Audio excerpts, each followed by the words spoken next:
Look at what I got today. I got this through the post. Someone sent me a present. I never get presents. Right, let's open it and see. Present for Mr. Bevan. What could it be? What could it be?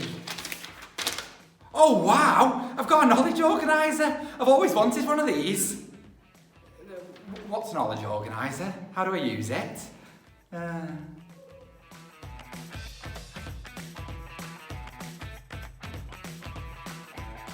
Catch! Catch! Oh, that's useless, isn't it? Absolutely useless! On. On. What are you for? Hey Siri. Alexa, what's the weather like today? Useless. Miss Kennaway, please help me. Someone sent me this knowledge organiser, and it's lovely. I'm so appreciative, but I don't have a clue what to do with it.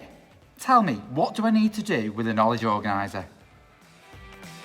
Thank you, Miss Kennaway, who has told me all about knowledge organisers and what they're for. So your teachers will be sharing knowledge organisers with you through our school website and through things like Show My Homework, Tapestry and in lessons. They're there to help you and your parents with your home learning and to make sure you have an overview of a topic and know what you need to learn about and some of the key terms and key skills you will need.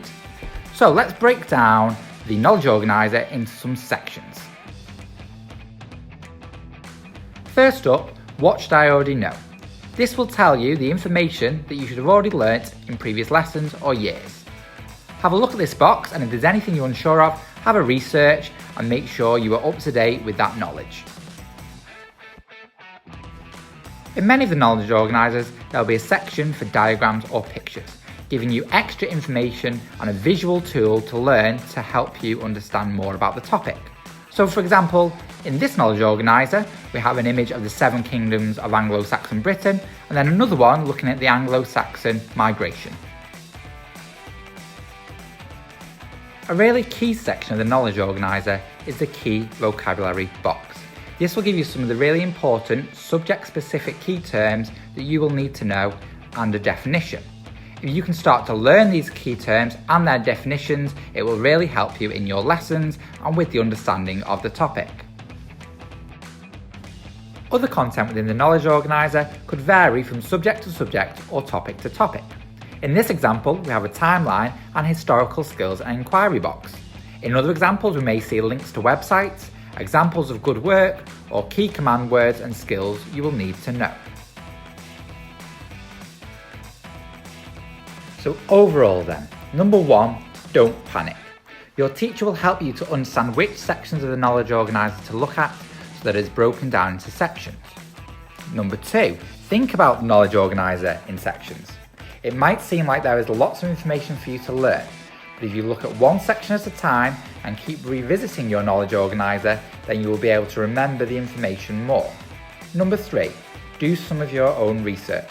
We love students who want to find out more about their work and topics that interest them. Use your knowledge organisers to get inspiration for parts of a topic that you might want to research yourself by reading books, watching video clips, or looking on websites. Number 4, use your parents or carers to help test your knowledge and understanding. Parents and carers are a fantastic invention, and not just because of the presents that they buy you at birthdays and Christmas. Ask your parents or carers to test you on some of the key vocabulary and knowledge and to help you learn the information on your knowledge organiser. So I feel much more confident about using my nice new shiny knowledge organiser, and I hope you do too. If you have any questions, please email the Key Stage email addresses and we can help you further.